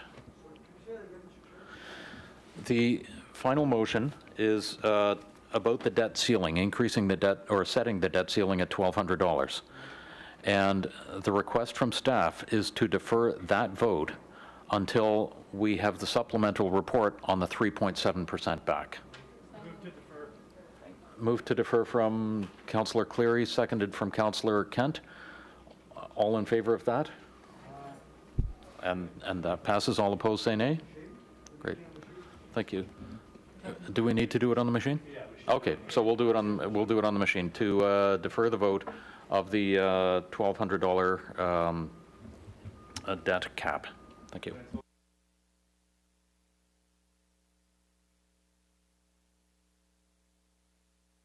Thank you, and that passes.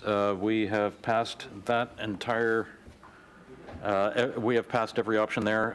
The next item on the agenda is adjournment, so could I get a motion to adjourn, please? Councillor Kent, we are adjourned. Thank you very much.